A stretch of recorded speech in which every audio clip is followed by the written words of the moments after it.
কিরে হাসনা হেনা তোদের হইল? এই যে মা।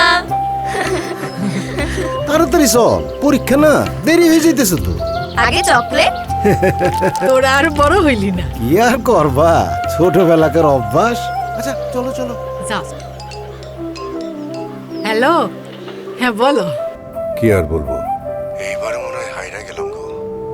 এইবারও টাকা জমাইলাম, কিন্তু এমন সময় হাতটা।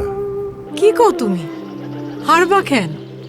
জমানো টাকা থেকেই তো বাড়ির সব খরচ পাঠাইতেছো, খালি অল্প কিছু কেনাকাটা বাকি। সেই টাকাও পাঠাই দেব। বিদেশে আসার সময় তোমার বিয়ার হাতটা বেচে আমারে টাকা দিলা। 5টা বছর পার হইল, সবই করলাম, খালি হাতটাই গড়াই দিতে পারলাম না। হাইরা তো গেছি তখনই। তুমি কোনো চিন্তা করো না তো, তোমার হাত ভালো হইলে এরকম হার আরো কত বানাই দিতে পারবা। এখন রাখি তাইলে। আচ্ছা।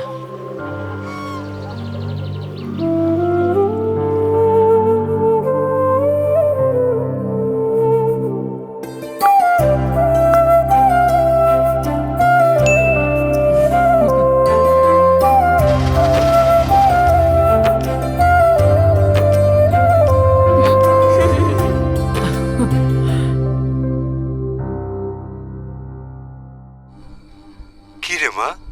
বাবা দেখো। হঠাৎ এত সাজগোজ? এমনি। ওইটা কি? কে দিল? তুমি তো দিছো। তুমি নগদে টাকা পাঠাইছো না? সে তো সব সময় পাঠায়। এবার নগদে যে তুমি টাকা পাঠাইছো, ওই জন্যই এই হারটা পাইছি। কও কি? তুমি হারো নাই, নগদ তোমারে জিতাই দিছে।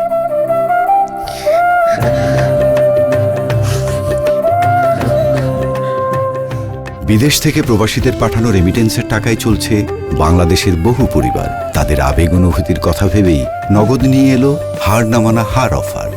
সর্বনিম্ন 10,000 টাকা রেমিটেন্স নগদে পাঠালে থাকছে স্বর্ণের হার জেতার সুযোগ।